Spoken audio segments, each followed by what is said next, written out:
veja aqui, bem, então o texto aqui que lemos em Salmo vai nos mostrar que eles são anjos, eles foram criados, ok?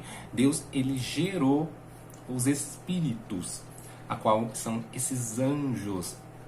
Em um determinado tempo, a Bíblia não nos relata, mas ela nos diz que em um determinado tempo da eternidade, e para você entender isso, você precisa entender a eternidade. O que seria basicamente a eternidade? A Bíblia diz que Deus, ele é Deus de eternidade a eternidade, tu és Deus, ok? Na teologia entendemos que a eternidade, existe a eternidade passada e a eternidade futura, ok? No meio dessa eternidade, temos o tempo, ok? Porque na eternidade não existe tempo, depende da forma que você entende como o tempo funciona, porque o tempo ele é relativo. Por exemplo, na eternidade conta-se tempo. Pedro ele vai dizer que 1000 anos aqui na Terra é como se fosse um dia para Deus. Por quê? Porque Deus ele começou a contar o tempo. Mas para Deus o tempo é indiferente. Para os anjos o tempo é indiferente, eles são imortais. Ok? Mas mesmo assim, o tempo, de uma forma bem resumida, ele serve para marcação de momentos. Compreenda dessa forma. Ok? Então, na eternidade, milhões e milhões de anos ter passado após a criação dos anjos. Ok? Por quê? Porque ninguém naquele momento contava o tempo.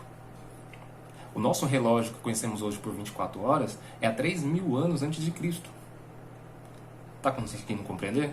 Então o tempo ele é muito relativo. Ok? Agora veja, Deus ele é desde a eternidade passada à eternidade futura. Por quê? Porque Deus ele é eterno. É a própria eternidade. Mas qualquer hora a gente fala mais sobre isso. Agora veja bem, então num determinado ponto da eternidade, os anjos foram criados.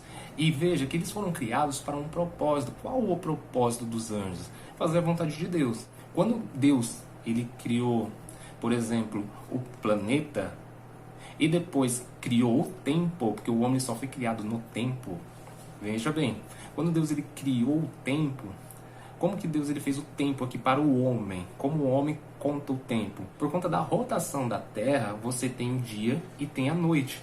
Por conta, quando Deus ele criou os luminares, lá em Gênesis capítulo 1, verso 14, Deus fez os luminares. Deus fez os luminares maiores, ok, para governar o dia, e o luminar menor para governar a noite, ok? Ou seja, o Sol e a Lua. Tudo isso tem um monte de explicação, mas vamos aqui. Então veja bem, os anjos eles foram criados para um propósito, e nesse período que estou falando que Deus ele criou os anjos em um determinado ponto da eternidade, Deus criou todos perfeitos.